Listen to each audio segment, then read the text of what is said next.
All right.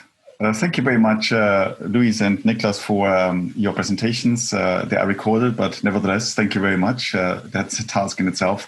And thank you for structuring a thinking process around how to catalyze CDR with some suggestions and ideas of how one could potentially drive large-scale removals which are societally acceptable, but at the same time do not diminish the efforts to reduce emissions, because as you mentioned rightly, there is an issue of residual emissions after emission reductions to be taken care of, as well as reaching net zero and net negative objectives, or negative emissions, if one wishes to refer to like this, in the second half of this century. Now we have a colleague, Michael Thompson, who is helping in the background, looking at the questions which we received. And maybe I'll convey one of them, which was quite interesting, is that so the proposal is to operate with two different and distinct targets. So the question is, what makes two targets more than just a transparent net zero target? Why is it better? Net zero targets like Sweden already specify how much should be in terms of reductions or reduction target, and what can be used as removals. So the question is, what makes it more transparent than just declaring a net zero target? Let's start with this one, maybe. Whoever of you would like to take it. Niklas, maybe? Yeah, okay, thanks, and welcome everyone here now, also live. Yeah, thanks for the question. I think Sweden is a good example to have specified both. There are many examples out there that have not. So already taking that step to be more transparent in what it means is already a good thing. But I still think that yeah, it's all about this claim of being climate neutral or carbon neutral. And we are saying here that maybe that's not a good thing to claim that, because you are claiming that one thing is compensating the other. And well, we've said it many times now, that is probably not what you should do. And by really separating the two, it shows more that we need to do both. And that's why it is an important difference. I mean, for me, the main difference is not claiming to be climate neutral or carbon neutral. That already makes a difference. Oh, right. Thank you. There was another question, and maybe that is for Louise, or like a set of questions, which was that in terms of the descriptions of type of removal opportunities which are out there, some were not necessarily mentioned directly, such as ecosystem restoration, or for that matter, marine-based removal opportunities, such as seaweed, growing seaweed, or kelp forests, and things of that nature. Maybe if you could explain as to why you didn't cover them, or what is it that they are makes them similar to something which you covered. Sure. Yeah, no worries. Yeah, I think you just said a little bit why we did not cover them so specifically. We set out in this presentation as well just to focus on a few specific different techniques and removals to try and get to these questions of, well, how do we support them? And in that could not cover absolutely every single different approach to carbon dioxide removal. The ones mentioned, I think, in the chat and in the discussion are relevant ones and worth looking at, but do, as you say, have some overlaps or similarities to other ones. I think one thing that's maybe worth highlighting is the mentioning, though, of marine-based removal options, which I think carry with themselves a slightly different set of both political and environmental and scientific questions that we do not delve into here, but I think are also additionally challenging, being an international space and having such huge impact on interacting ecosystems. But I think some of our key conclusions, particularly in terms of how we support those different options, do apply to a range of different options that are still being more newly explored or just haven't been addressed more specifically in our overview here. Thank you very much. We have one interesting question, which is basically related to the offsetting or net zero targets and carbon neutrality and standards around this. So one of the participants points to the fact that the British standard has already a standard around the carbon neutrality, that the International Standard Organization is preparing a standard on the same issues.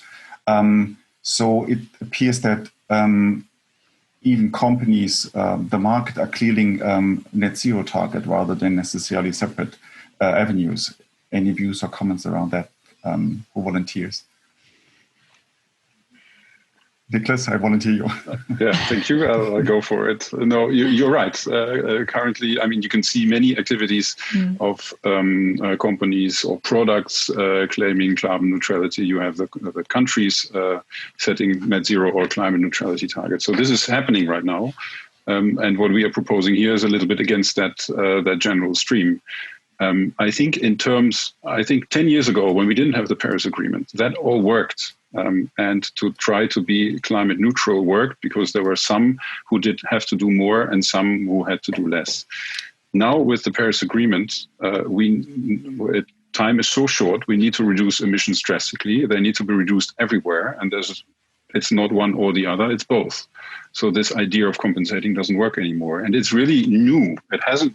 The thinking 10 years ago was completely different. And there it made sense. Today, with the more ambitious climate goals of the Paris Agreement, with going well below 2 degrees in the direction of 1.5, and with all countries being in the boat and having to reduce emissions and enhance removals, it simply doesn't work anymore. And that's new. We are no longer in the Kyoto Protocol era. We are somewhere else. Thank you. There's a set of questions which is somewhat linked to the question of how the UNFCCC process is to deal and consider these issues. Couldn't there be potentially simply a UNFCCC imposing all countries these approaches, or what are your thoughts about how this links to the UNFCCC process and how it works? Then maybe again I have to. Let me volunteer, Louise, and if you want to ping pong over to Niklas, go ahead. Sure. I think in terms of imposing a net zero target, that would be, as a scientist or maybe an analyst, great. But I think that in the political system of the UNFCCC is not a realistic option. I think it is something that I hope within the negotiation space, international negotiation, both through the UNFCCC and in other fora, a focus on actually reaching net zero does become a stronger and stronger momentum, and the UK is building towards that through the upcoming COP. But that does, I think, then need to be underpinned by what we've said here, and not just be net zero, but have this clear focus on what that means underlying it, and not to let certain countries or all countries only reach it in words and not in reality, and what the underlying meaning is. Maybe Niklas, have a couple of additional opinions on that and how this can be reached in international negotiation space. Maybe an additional point. There is this initiative under the UNFCCC by the champions, which is called Race to Zero, which is an initiative to try to get more countries and companies and other actors to set net zero targets. They are setting up criteria on what makes a good net zero target. And these criteria right now are still a bit vague on how much offsetting should be in there, what constitutes a good one and not. So this is an example where the UNFCCC process can be a forum for discussion and a forum for rule making, or not compulsory rules, but maybe voluntary rules for those that want to follow them. So that initiative, for example, could set very clearly rules on what to do with net zero targets and offsetting, whether to count one against the other or maybe not. Right. So there is another question in terms of what are the interactions between your conclusions regarding separate removal and emission reduction targets and the process of catalyzing rapid scale-up in terms of the sizes of removals as per IPCC in the various pathway scenarios. And again, you just responded, or maybe there's another dimension to the question of how this links to global negotiations and addressing the climate emergency. Maybe I think what is attended here is the question about ambition. Is ambition only on emission reductions, or other dimensions of removal which also require a certain level of ambition at this stage? Maybe Niklas first and then Louise. Yeah, I mean, when we started to think about it, we had this issue of that we need rapid reductions and rapid removals, both at the same time, where we are a bit further advanced with emission reductions and removals. We don't really know how to get them at large scale. So for us, really, the main issue is how to do both at the same time and not do one against the other, and how to incentivize the rapid removals and large-scale removals that you need without compromising putting efforts on emission reductions, which is always, I think, the first thing to do. And there's still a lot of work to do to get this done. This can only be a first go, showing that, at least there are ways how to incentivize both and not compromising on them. But I fully agree there's more to be done. Maybe something to add from you, Louise? I think only to emphasize that I think by setting the two targets, you make it very clear that there are two separate sets of goals that both need to be worked towards. And I think that really helps to focus and allow for policies that are directed to one or the other and not necessarily both at the same time or missing one of them. Thank you very much. I think in your presentation, you alluded to, it boils down to the fact, where does money come from? And one of the ideas was there could be using the revenues from carbon pricing activities. So the question is, what are alternative solutions apart from carbon tax? How is it possible to stimulate dialogue and investment for technological solutions? Is maybe linked to it or a dimension of that. But I mean, maybe as a first one, what could be alternative ways of than just using a tax source? Over to who wants to take it? You have to give me a sign. I can start. Please, go ahead. Yeah, go ahead. Absolutely. Sure. Yeah, I mean, so this is a discussion that we had while developing our work, and I think it's also one of the questions that we highlight that needs to be dug into a bit more deeply. However, we did get a bit further than carbon tax is not the only source of revenue, and I think what a quite interesting question is actually who is providing the finance, because on a national funding level, the revenue can come from many different options. And a flip side of the question could be, what is the best use of the revenue that you derive from a carbon tax? Should we be directing it towards carbon dioxide removal, or should we be directing it to, for example, mitigation options? So there may be other taxes, for example, that could be used and say that it's a national priority, and national finances are distributed in other ways.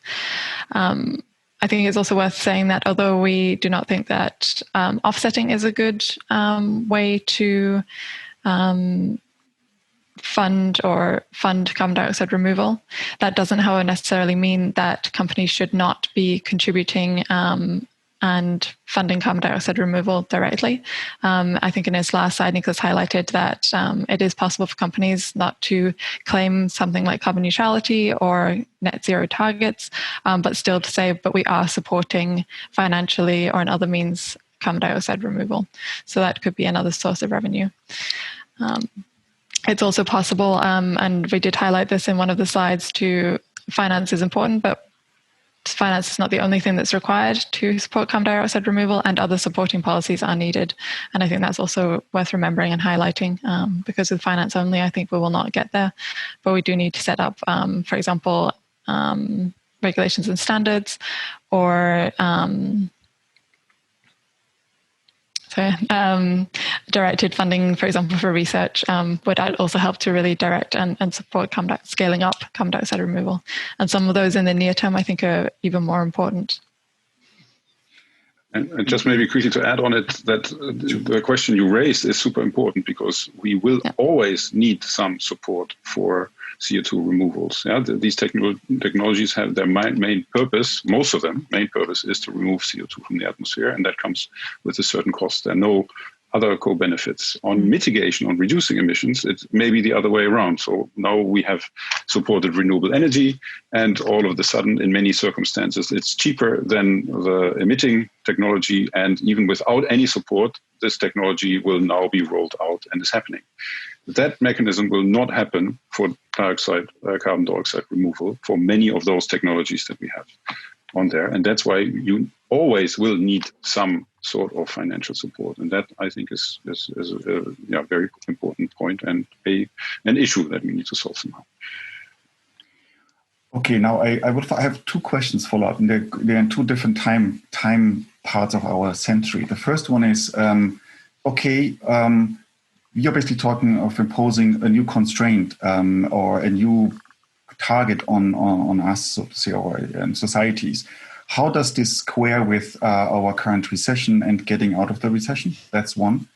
And the second one is, suppose, put ourselves fast forward in the year 2075, we've reached net zero, and how is that question of financing working in the context of delivering net removals, given that some, at least, or majority of these technologies have challenges in providing additional benefits so that you could connect this, or, it doesn't matter. There will always be co-benefits, only mean that a part will be covered by revenues and there's a part which has to be generated in some for the other. So it's basically the concrete now, how can we take advantage of the current environment of a recession to set and not make it a burden?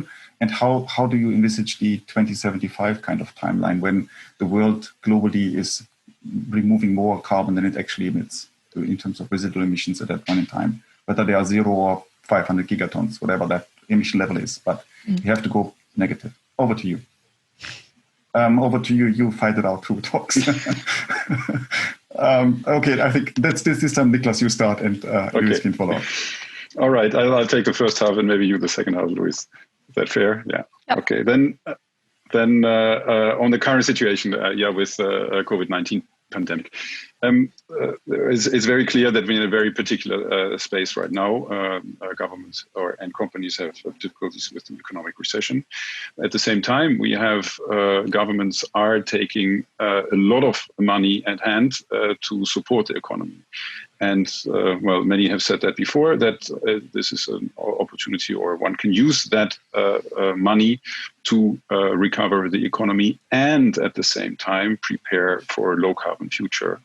And I think that is what I think has to happen right now, so that some of the economic recovery is also used not only to generally stimulate the economy, but also to support some of carbon removal technologies. It could be some forestry or projects, for example, is I think in general, a very good use of money that will help for some jobs and for the climate at the same time. So that is one option, or supporting certain economic activities that remove CO2 from the atmosphere.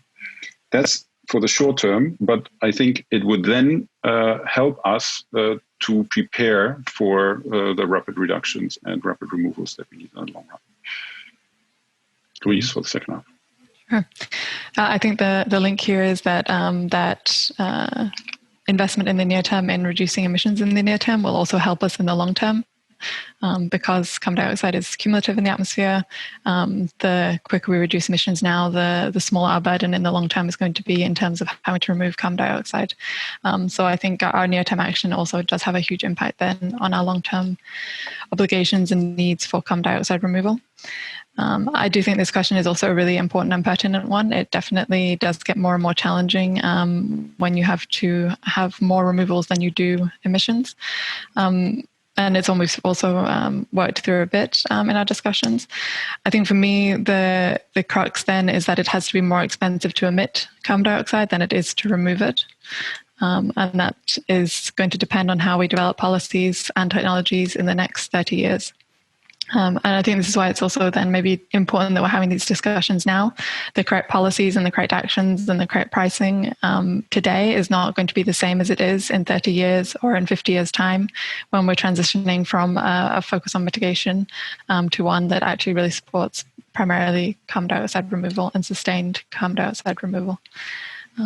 I think, just to say that that's a discussion we need to be having and need to keep having, but is maybe not the most urgent one right now. Thank you. I just wanted to make a comment in terms of the way we're operating our Q&A session is that we have, again, the question and answer chat box where you can insert your questions, which will be then visible to everyone who is on that webinar. And we're trying to address most of them. Sometimes we have to group and we might probably not be able to address all of them. But we have all of them, and we are not losing those questions. We are tending it to, first of all, make sure that our guests are receiving them for their own thinking and further thinking, as well as informing our other activities like the campfire, which is going to come. And that we do a pitch, there will be 3 other Q&A opportunities coming forward on the same webinar. Having said this, there was one interesting, I think, question, as Mike is pointing out to me, which is that what is the role of adaptation in the thinking here? For example, competing uses of land, energy, and development space could impact ambition, adaptation, and resilient goals. How could this be addressed in terms of the scaling up of CDR? Louise first, maybe. Sure. No worries. No, it's a great question, and I think it's hugely important. It's not one that we focused on in this webinar, but that certainly doesn't mean we don't think it's important and relevant. And it does touch a bit on these various different co-benefits or potential negative impacts that we did address. And I think adaptation does need to be incorporated into those. And of course, that particularly applies to some of the more biological options that we've addressed. I think one thing that I would stress, and I think is one way in which we can start to address this, is that it's quite clear that there's no one approach to carbon dioxide removal. And to some extent, by using a multitude of approaches, we reduce the risk of overstressing a particular system. And I think it's also probably going to be the challenge of trying to find out what's most appropriate in which geographic location and which political situation, in order to make sure that we're not having competing interests. And that does also link then to what kind of financial and policy support that you put in place to support the carbon dioxide removal system. I think we stress quite strongly that we should not be setting up perverse incentives. And that was another reason for considering why an offsetting mechanism maybe isn't the best approach, because through that you can also risk setting up some sort of perverse incentive where you are generating revenue, but for an activity that removes carbon dioxide, but then maybe has negative impacts on local people or on more local systems. So yes, a question to be further addressed. Mm-hmm. Right. Niklas, anything you would like to add? Nothing to add right now. Let's look for the next one. Sure. So there's another one which is related to the how of funding. The question is there an international fund established for CDR, similar to WHO, where many countries pool money to fund research, development, startup funding, etc.? Are there? Yeah. Over to you. Maybe I try that then. It's my turn. No, there's not. We've seen in the paper that we have here that there's quite some diversity on approaches. There are several governments who try things, who have research programs. You have companies who provide money. You have some scattered policies somewhere where governments do kind of offsetting or direct support for carbon dioxide removal. So it is a very scattered process. So I think a more coordinated approach could help, or more learning on how to do it. No, we try to at least look at a few that are doing it, and one could do more in trying to find out, okay, what works, what doesn't work, what are the pros and cons, so that others can jump on it and basically, implement the things that have worked in other circumstances. But yeah, that's still a bit of work to do here. I sense the answer to the following question might be similar, but maybe there's more than I'm totally aware of. So the question is, investment from the finance sector will be required. So what incentives should policymakers consider to encourage this? I think to some extent we have mentioned before standards or regulations, but I don't want to put words into your mouth. Maybe, I don't know, Louise, maybe? Or Niklas? I mean, sorry, it's really tough to make. No worries. Niklas, if you have something ready, go for it. Yeah, I think the finance sector is not different to anything else. No, that's what the whole thing is about. That we need some support mechanism that this is happening. Yeah, and you need the project developers, you need the people that provide the finance, you need the engineers that do it in the end, or the people that work in agriculture and forestry. So it is an incentive mechanism that needs to be provided. And there are different ways of doing that, which we talked about already. And they need to be scaled up. I think the real issue is, if we are serious about it, it's not just a little bit, it's really big time. We need to put incentive mechanisms in place that is really happening at large scale. And that will require quite a large effort. That, I think, is the major obstacle. All right. There's a question from the participants, which let me see whether I do it justice. So, with the USA not ratifying the Kyoto Protocol and walking out of the Paris Agreement, what are the prospects now? The contribution to the 100 billion climate finance, additional assistance finance, have not reached even 10% of that level. So, with all these realities, what will be the impact of? Wouldn't be the impact in achieving 1.5 degrees Celsius questionable? And if that is the case, is it true that even with that action, CDR would be necessary? Maybe quickly on the US. Well, that's a general question. No, that doesn't only apply to removals. That applies to emission reductions as well. I would always say that the US is not one homogeneous thing. It's many different views, and the federal government has dropped out. But I think at least half of the US, in terms of states and cities, are still in and are trying to move it forward. So that's to be said that this is going in the right direction. We have seen here in the presentation that there is many actors who move faster than others. Yeah, some companies are taking it forward, some governments are taking it forward, and I think that's what we need. We can't expect that everybody is running at the same pace. There are some who are running faster and incentivize it and move it forward, and others are not so fast, but they hopefully will be taken along the way with the ones that are going faster. And this Race to Zero campaign, for example, is one example where you get many actors to try to do this, and if you get a critical mass, then the others will follow suit. Louise, anything to add? Maybe just to say that I think if you look at 2-degree pathways as well, most of those also include some element of carbon dioxide removal. And I think what is important is also that every bit helps. Whether it's 1.5 or 1.6 degrees, you still made a huge difference compared to our current trajectory.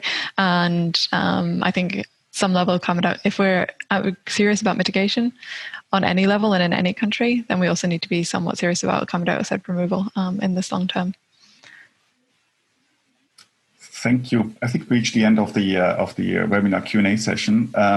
Thanks both of you for making time for the Q&A session and again for recording. Thanks to the participants for really a great set of questions. I think they have also inspired some seeds for further thinking. We've got one comment from participants, which I think we want to pick up in terms of it is true, it's hard to understand who's actually participating in the Q&A sessions. And to the extent participants have registered with a name, I think I will have to talk with my colleagues to which extent it will be possible for us to publish a list of participants, definitely going forward, because I guess we will have to announce this ahead of actually practicing it. With this, I think I don't see any urgent question popping up in the Q&A session, though Michael is also signaling me for a while that it's time to wrap up. And I shall wrap up because I also know that our guests here, experts, have to move on to meetings. Thank you, everyone, and look forward. If you want to have further questions on this, just join the next Q&A session, which we will be announcing something in the next 3 to 4 weeks. Thank you all again for joining. Have a good day, night or morning, whatever's up to you. Thank you. Bye-bye.